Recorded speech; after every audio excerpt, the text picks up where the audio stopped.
they shared the ceremony that they go through on a daily basis of making an offering of corn pollen to the four directions, to the north, south, east, and west. They gave us an opportunity to do the same thing. And part of it is you sprinkle a little bit on your head, you put a little bit on your tongue to taste it, to take it into your body, and then you cast to all four directions just a little bit of the pollen. And I just thought that that was an excellent way to begin this weekend together, because there was a spiritual aspect to it, but it was also clear that they were sharing something very sacred.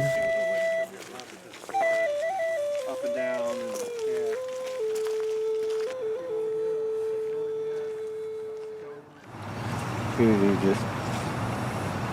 You can say it out loud or your mind, pray, whatever, but with that beauty, just sprinkle it 4 times. Then you put some in your mouth, on your head, so your top beauty, that good words will come from your mouth, and then you think good, beautiful stuff with your mind, and you go out and you walk your beauty. That's what's about. Neat. What we did was we created unity and a oneness through something we can bond over. Like that moment when you see a sunrise, feeling the sunshine, it's its own source of energy, and being able to feel that with another person and with the community who shares the same culture, it's happiness, it's enlightenment, it's magical, it's whimsical. And when we offered corn, we put it in our mouth and then on top of our head, and then we sprinkled it out 4 times to say, it is finished in beauty, it is finished in beauty, it is finished in beauty. Because it truly is. That sun, that beautiful light of energy that feels so warm and so good, like, you're saying thank you to that. You're saying thank you to being able to coexist with such a divine source. I felt like what we did this morning was magical, and it felt good.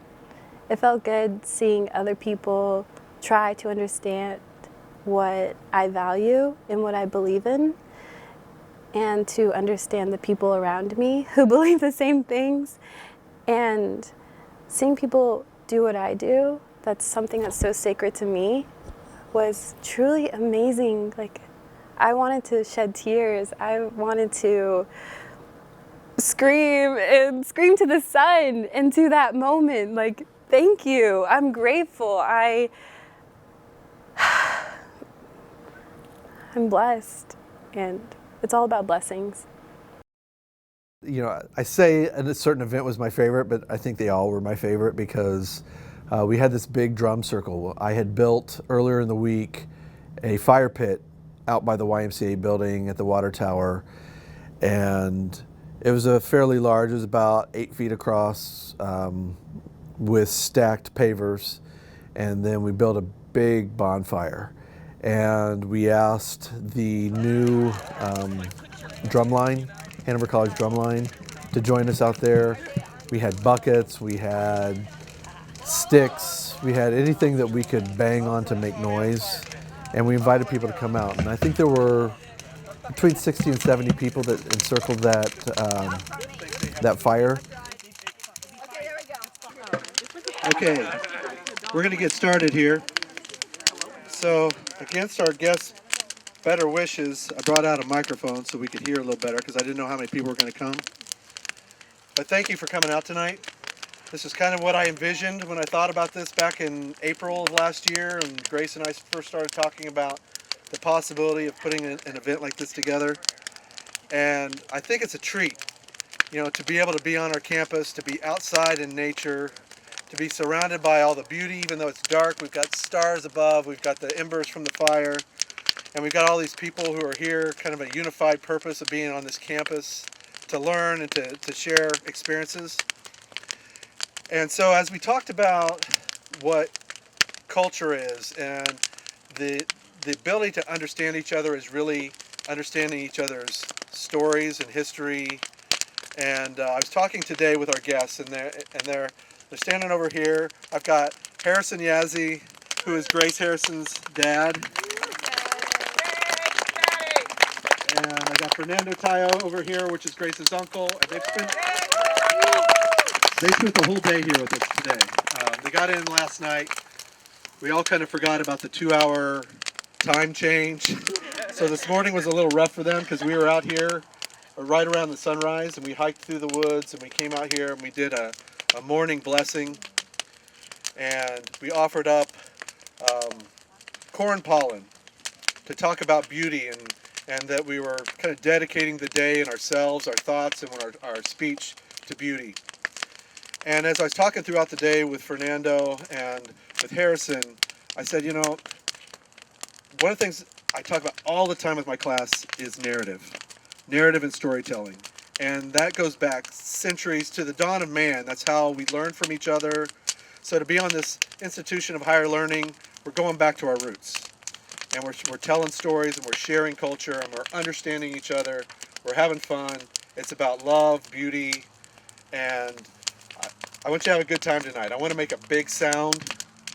I want people on campus to know we're out here, not just because of the brightness of our fire. All the way to Fiji? All and beyond.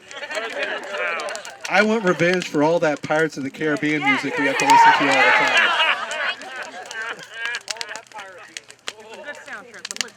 It's not good for 9 hours. So we were sitting at dinner, and I asked Fernando, I said, let's talk a little bit about what we want tonight to be. And I said, I want to start off with a 2-hour story.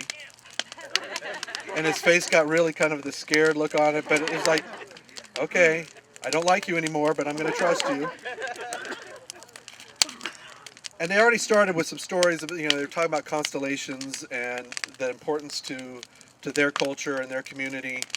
We're going to share here in a moment with some sound, with drumming, and we have some extra buckets. Any way you can make noise, clapping. The way I see it is, I'd kind of like, and I mentioned this to Grace, but we haven't really talked about it. Maybe Harrison can kind of start us off and lead us with some kind of beat. And then we have our brand new Hanover College drum line here joining us. And so they're going to try and compete with our Menards buckets. But they brought out some real drums, and Samuel Pyle has some of his African drums here. So he's going to join in with us. And we'll just kind of see where it goes. I'll let our guests lead us where they want to take us with it, if they want to tell some stories. If anybody else wants to come up and tell some stories, it's a time of sharing and a time of just being out here and enjoying being out here.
After the event, people kind of dissipated. We had some warm cider in the YMCA building for those that wanted to stick around. And then as people started to drift away, I ended up sitting down at the fire with my wife Annie and with Webby, Grace's uncle. And for an hour and a half, we sat there and shivered. We kept moving closer to the fire, and we just told stories. And I would have stayed there much longer, but we finally kind of agreed that we were pretty frozen. But it was so incredible. And we laughed and we told things about, my wife and I talked about our family, and Webby shared about his family and his kind of life story, and he had a very interesting and kind of turbulent story to tell. It was very personal, it was very intimate, and extremely special to have a moment like that. I feel like we really bonded on that evening.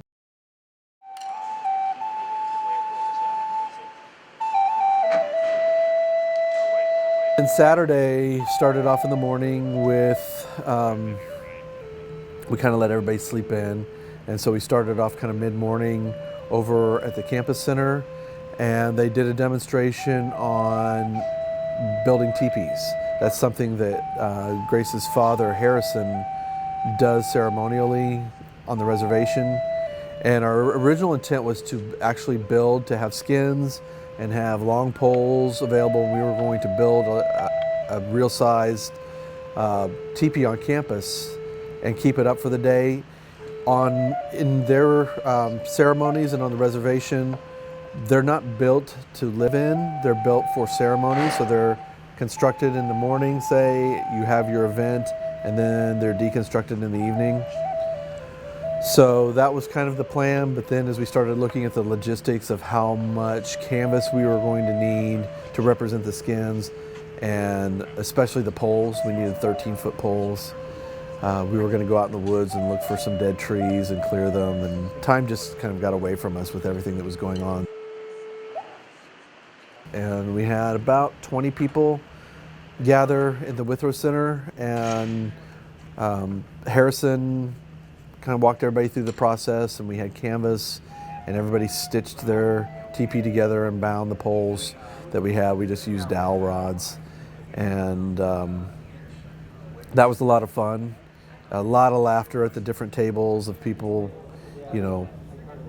stumbling and fumbling over the materials, and everybody wanting to make theirs perfect, but that really wasn't the purpose of it. It was really more the process of going through and sharing that experience. And then we had a lunch right after that of some traditional Navajo foods. Or we at least tried to replicate that. Parkhurst did a great job of trying to kind of provide foods that would be familiar to them. And then we did more crafts in the afternoon and some games. We did some t-shirt printing with some Navajo symbols, and gave people opportunity to silkscreen print their own t-shirt to take away from the weekend. And we had kids, we had elementary school kids, we had faculty members, we had families, we had students. It was quite a mix. Other people from the community came. Grace and her dad and her uncle Webby taught the group how to make beaded jewelry, and Fernando was a silversmith, so he brought some of the jewelry to display and sell, and he set it up in the printmaking studio where we were doing crafts. He makes rings and pendants and bracelets from silver and gold and copper, with inlays of turquoise and other stones from the reservation. And we had an event out on the north side of the Center for Fine Arts in the big grassy area, and it was raining. And I thought, oh no, we're not going to have anybody show up. And we had at least 30 people standing out there. One of our alums, Mercedes Morgan, she and her fiance at the time, her husband now, they brought their horses from Charlestown. They trailered them up to campus, and we set up a little temporary paddock for the horses to be in. And Harrison just stepped forward and stood among the horses, and I think they kind of walked them around a little bit, and he went up and greeted the horses, and then he talked about the importance of the horse to their people and to their customs and their day-to-day life on the reservation. And the most magical part of that was, at the end, he announced that he was going to sing a song that he learned from his grandfather. And forgot the arrowhead that was placed underneath the hoof of the horse too. So if you get the horse hoof up, there's an arrowhead. This is it. So I'm gonna start singing.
And then that evening culminated with the Banquet.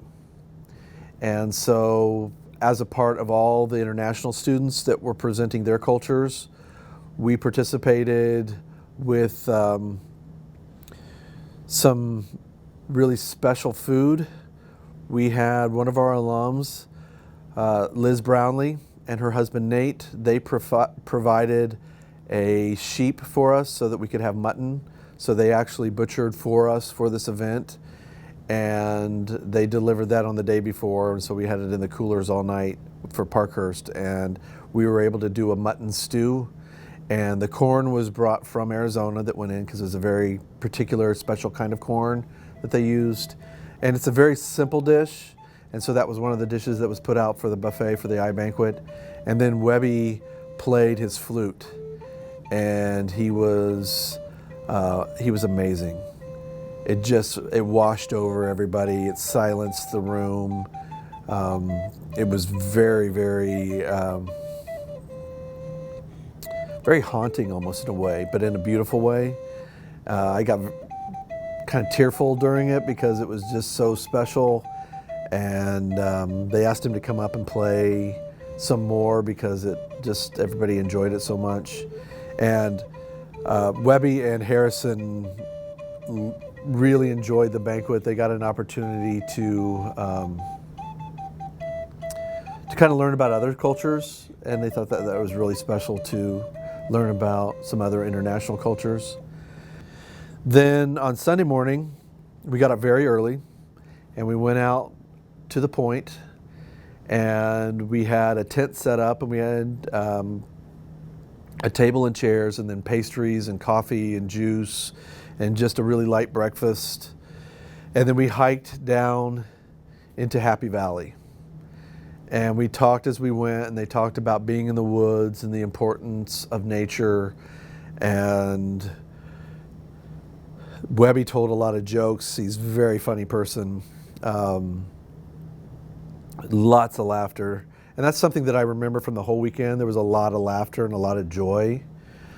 One of the things that Grace had told me afterwards was going into the weekend, her uncle and her father were a little bit hesitant about what our intentions were. And I had spoken with them on the phone, and we had communicated back and forth, and we had this plan, but we really weren't sure how it would go. And in the end, she talked about how special it was for them and how much they loved being here on campus and getting to meet Grace's friends and to share experiences with the people that she's living with, and just thanking us so much. And I'm thinking the whole time, we're the ones who are grateful. We're the ones who benefited so much. And so I was really grateful that they felt the same way and that they had an experience that meant something deeply to them. So after we had our hike and came back up out of Happy Valley, we went into the chapel and we had a spiritual service. And they brought tobacco from the 4 mountains around the reservation. It's a very sacred blend of tobacco that was grown. And we had a smoke ceremony. We are going to be giving an offering, and we're going to be praying and praising this beautiful world that we're living in together. This planet, the land, the sky, all the animals, all the plants, all the spirits, the water, the fire. We're going to be mentioning them and highlighting the beauty that they give us. And I have Webby here on my right and my dad on my left. They will be helping me perform the service. I hope each and every one of you learned something out of this event. If you have any questions, or if you don't feel comfortable doing anything, you don't have to do anything.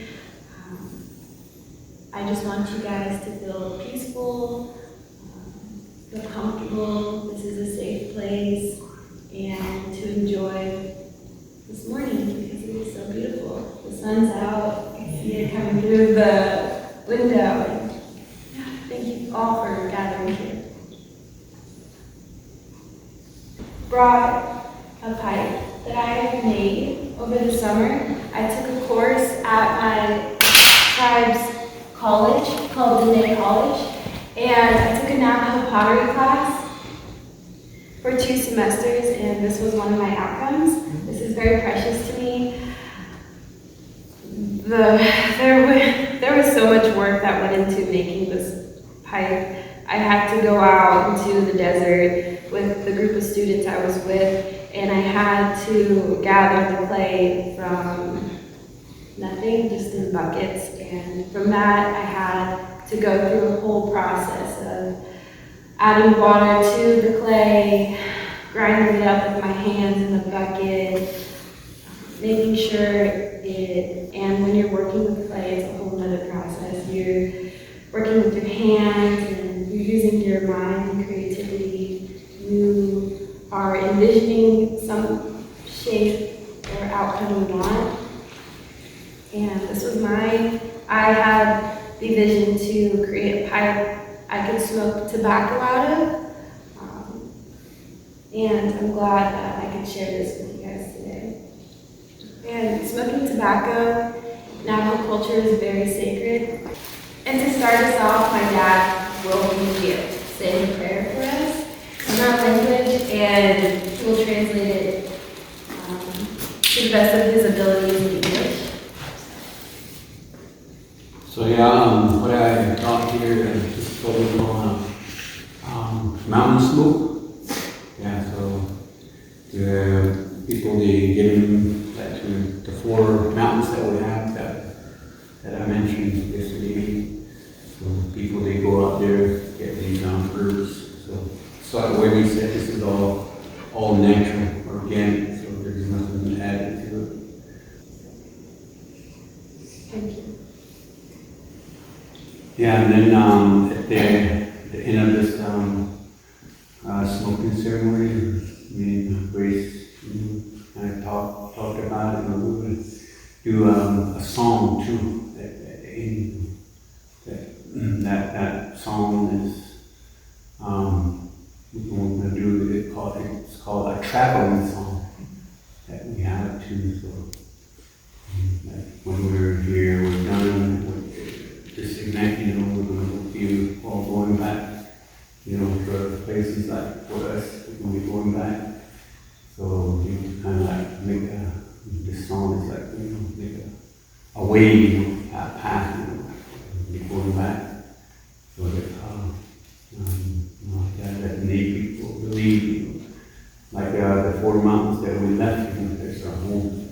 So they say that every time you go out, out of that mountain, you always do like a traveling song or a prayer for yourself. You make that get you, will take you to your destination and turn around and come back to the home. You want to do that this morning too.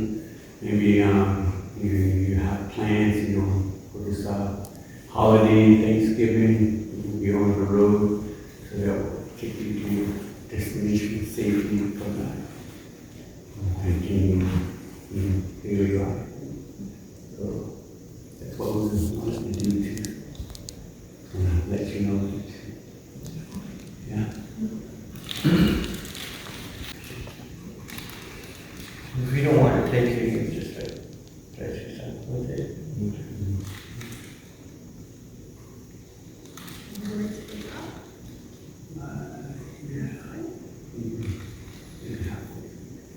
The dinosaur.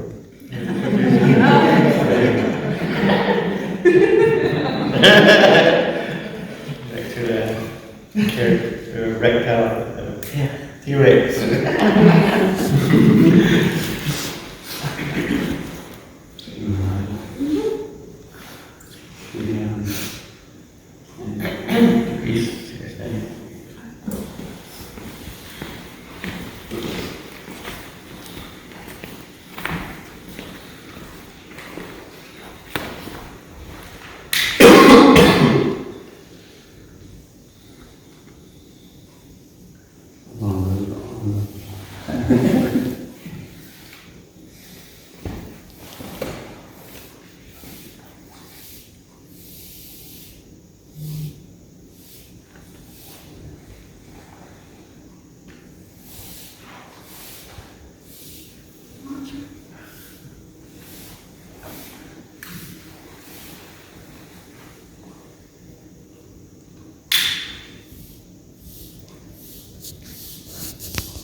That's for the Mother Earth.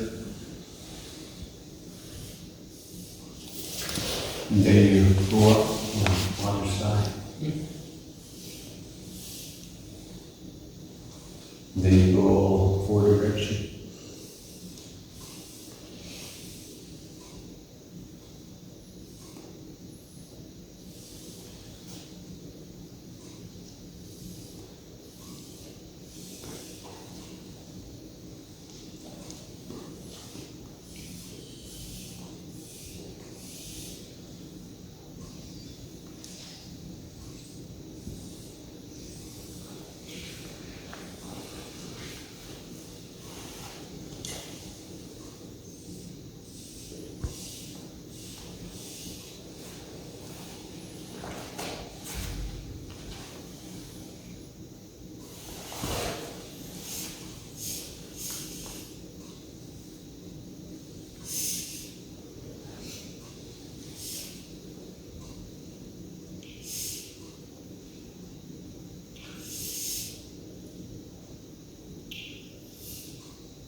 Whoever wants to try and get some some tobacco, you're more than welcome to come up.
The ceremony at one point went around the room and they would blow smoke into our faces and we would kind of take it in.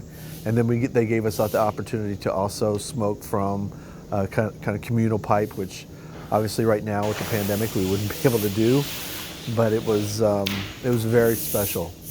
Probably one of the most spiritual ceremonies I've ever been a part of. And you know, the spirituality is really important to my wife and I, but that was so unique.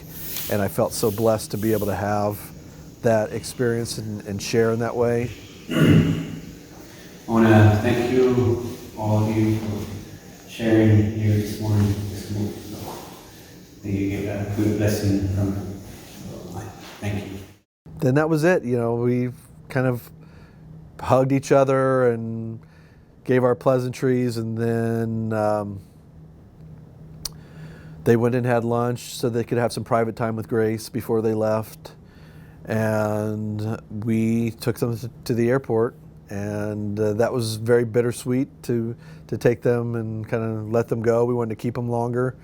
It was a very short visit, but it seemed a lot longer because we did so many things. I think all in all we had about 22 events that we pulled off on a Friday, Saturday, and Sunday. And some were very well attended and others were small, intimate gatherings, but it really worked out. I don't think anyone felt like they missed out necessarily on anything. A few people told me that they wished they could be at some of the other events that they just couldn't make happen. And we knew that it was cram-packed in that weekend, but it was so incredible. Probably one of the most magical weekends of my life. There seemed to just be a general sense of gratitude and peace that resulted from it, especially with the students that were there, and a lot of questioning, you know, surely we're going to do this again. When can we do something like this again? And that was really exciting for me because, it is a unique opportunity for a college of our size. We're a small community. We're smaller in number and we know a lot more of each other, but we don't always know each other. And so getting a chance to share in a way that's much deeper and more intimate is special about being at Hanover. And I would love to see us do this with other cultures and take advantage of the time that we have with these students that are here, because it is a gift. We as faculty and staff and employees, we're here year in, year out, and students come and go.